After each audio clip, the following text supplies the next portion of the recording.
शक्तिरस्ति जगदण्डचयाय दन्तः अण्डान्तरस्थपरमाणुचयान्तरस्थं गोविन्दमादिपुरुषं तमहं भजामि।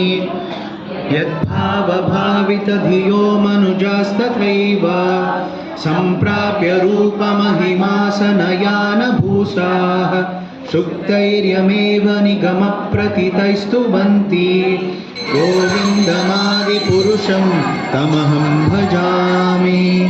आनन्दचिन्मयरसप्रतिभाविताभिस्ताभिर्य एव निजरूपतया कलाभिः गोलोक एव निवसत्यखिलात्मभूतो गोविन्दमादिपुरुषं तमहं भजामि। प्रेमाञ्जनच्चुरितभक्तिविलोचनेन सन्तः सदैव हृदयेषु विलोकयन्ति यं श्यामसुन्दरमचिन्त्य गुणस्वरूपं गोविन्दमादिपुरुषं तमहं भजामि।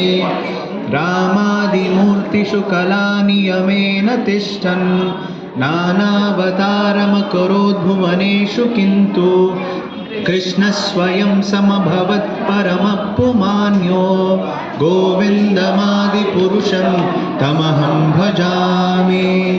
यस्य प्रभा प्रभवतो जगदण्डकोटि कोटिष्वशेषवसुधादिविभूतिभिन्नं तद्ब्रह्मनिष्कलमनन्तमशेषभूतं गोविन्दमादिपुरुषं तमहं भजामि। माया हि यस्य जगदण्डशतानि सूते त्रैगुण्यतद्विषयवेदवितायमाना सत्त्वावलम्बि परसत्त्वविशुद्धसत्त्वं गोविन्दमादिपुरुषं तमहं भजामि। आनन्दचिन्मयरसात्मतया मनस्सु यप्राणिनां प्रतिफलं स्मरतामुपेत्य लीलायितेन भुवनानि जयत्यजस्रं गोविन्दमादिपुरुषं तमहं भजामि।